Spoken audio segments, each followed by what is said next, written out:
Hello tout le monde et bienvenue dans cette nouvelle vidéo. Aujourd'hui je vais vous parler de la 3D Finish, donc une résine de recouvrement qui est super bien. Donc on a les deux contenants, le petit récipient, on a avec une mousse, enfin pinceau mousse et une petite languette pour remuer. Donc pour l'utiliser, soit vous allez le faire directement avec le verre doseur ou sur votre balance. Donc si vous prenez au verre doseur, ils disent de prendre un volume de 100 de A pour 50 de B. Et si, comme moi, vous le faites directement sur une balance, vous mettez 100 de A pour 45 de B. Ce qui veut dire que vous divisez votre contenant de A par 0,45. Je vous montre ça tout de suite. Donc là, je mets mon A. Comment vous dire ? Je vais vous expliquer un petit peu après, mais j'ai lu après sur le contenant, comme c'est écrit en italien, j'avais un petit peu pas trop envie de traduire. Mais en gros, ils disent que la maniabilité du produit à partir de 20 degrés et de 10 minutes, ce qui veut dire qu'il faut l'utiliser très très vite. Et là, j'en ai beaucoup mis, puisque j'ai mis 250 millilitres, enfin 250 grammes de A pour 11 grammes 25 de B. Donc voilà. J'ai divisé par 0,45 le premier volume comme vous l'avez vu. Donc là j'ai mis un petit peu plus, mais bon ça n'a pas changé grand chose. Et ensuite vous mélangez jusqu'à ce que ça devienne homogène. Ce qui est très bien avec cette résine, et vraiment, je l'ai essayé plusieurs fois, c'est qu'il n'y a pas de bulles. Là j'ai plein de petites bulles dans mon récipient parce que je mélange vite sans faire attention, mais quand je l'applique, il n'y a rien. C'est nickel, c'est lisse, c'est parfait, il n'y a rien à dire. Donc on mélange et ensuite on va venir appliquer notre résine sur notre support. Ici, un support en 3D, il s'agit de Bébé Groot. J'adore Bébé Groot et comme je veux le repeindre, mais qu'il est en 3D et qu'il y a plein de petits stries, je me suis dit que j'allais d'abord le résiner pour le peindre par la suite et peut-être même le résiner encore une fois après. Donc voilà, là ma résine elle me sert plus de préparation sur mon support que de finition. Donc là j'ai utilisé un pinceau parce que ma mousse était beaucoup trop grosse et ben j'y vais. Donc c'est super bien parce que il en faut peu, elle est pas collante, enfin je sais pas comment vous expliquer, elle colle comme toutes les résines, mais elle glisse bien, donc vous pouvez bien l'étirer et ça c'est super cool. Elle va dans tous les petits recoins sans problème, elle ne coule pas, donc ça c'est super aussi, et vous allez le voir après, hein. Enfin franchement j'ai rien à dire, c'est super cool.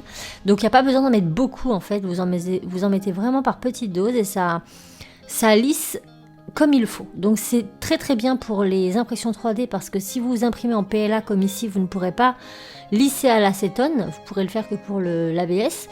Et là, vu que c'est du PLA, je ne peux pas à l'acétone. Donc un petit coup de finish et c'est parfait. 3D finish, plus précisément. Donc j'ai rencontré un souci, bien sûr, puisque étant donné que j'ai fait une quantité astronomique, déjà, même pour tout mon support, j'ai pas besoin de tout ça. Parce qu'elle est tellement étirable et tellement fluide que finalement, il en faut peu. Donc ça c'est la première chose, allez-y par petite quantité, ça sert à rien de gaver le truc. La deuxième chose c'est que elle est malléable, utilisable en tout cas, sous 10 minutes quand il fait 20 degrés. Et là j'étais dans mon bureau sous mes projecteurs.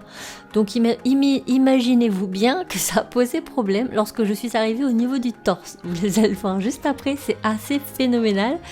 Donc là, j'ai bien sûr mis en accéléré pour pas trop vous ennuyer avec ça. Hein. J'applique juste de la résine, donc j'y vais par petites touches pour être sûr d'aller partout parce que comme c'est blanc, on voit pas très bien. Et voilà, je fais mes petits bras, je vais arriver sur mon torse et en fait, arrivé à un moment sur mon torse, je trouve que c'est collant, c'est-à-dire que ça me fait des grands filaments et je me dis mais qu'est-ce qui se passe ? Pourquoi ? Comment se fait-il ? Je n'ai pas compris. Donc au début, je pensais que c'était mon projecteur qui accélérait la catalysation. Et pas du tout. Hein. C'est le produit s'utilise en 10 minutes à partir de 20 degrés. Voilà. Donc non, n'utilisez pas beaucoup. Là, vous voyez, regardez. Ça me fait un filament très bizarre et je me dis, ok. Donc j'arrive encore à l'étirer, mais je sens que ça va devenir compliqué. Donc là, j'étire vers le bas pour éviter les catastrophes. Et vous allez voir dans mon récipient, en quelques secondes seulement. Là, ça commençait à faire un petit filament. Et regardez-moi le truc, quoi. Regardez, là déjà, ça commence à faire une boule.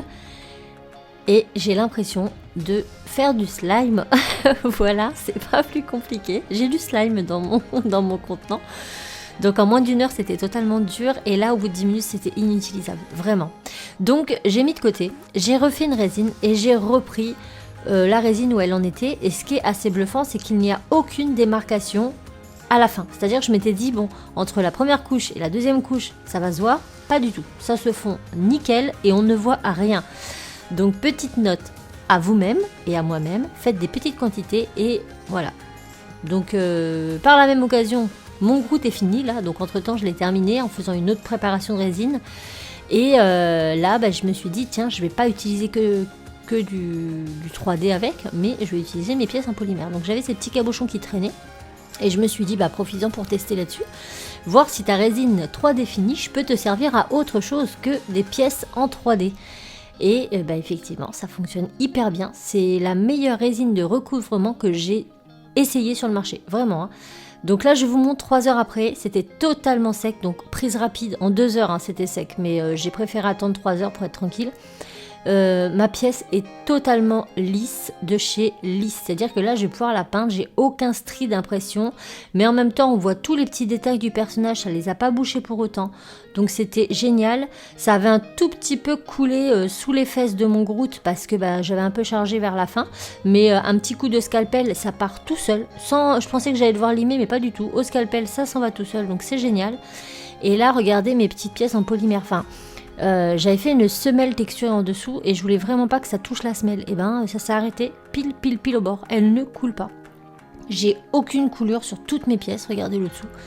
Je n'ai touché à rien. J'ai pas mis de... Voilà. Ça s'est mis juste là où il fallait et c'est génial. Et regardez-moi cette brillance. Donc ne serait-ce que pour finir des pièces en polymère, je vous conseille cette résine 3D Finish. En plus, il vous en faut vraiment peu pour faire une pièce, mais... Franchement, il en faut peu, quoi, vraiment peu. Moi, j'ai utilisé 4 fois trop de produits, là, pour vous donner un exemple. Donc, ouais, je suis très étonnée par la simplicité et le rendu de cette résine que je trouve excellente.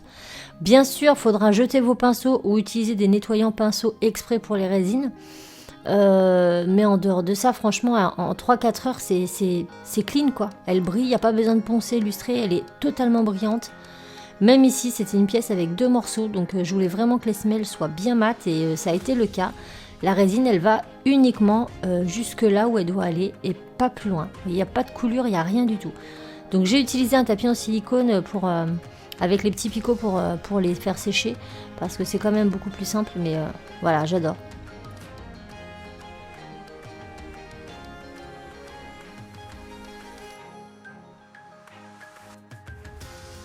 Donc j'espère que la vidéo vous aura plu. Franchement, si vous voulez tester, foncez.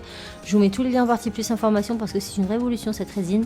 Je compte pas m'arrêter là. Je vais faire plein de trucs pour pouvoir résiner tout tellement c'est pratique, rapide et clean. Voilà. Donc j'ai hâte de peindre mon bébé Groot et de vous montrer tout ça. Je vous envoie tout plein de bisous. N'hésitez pas à commenter, à liker et à vous abonner. Et je vous dis à très vite dans une autre vidéo. Ciao ciao!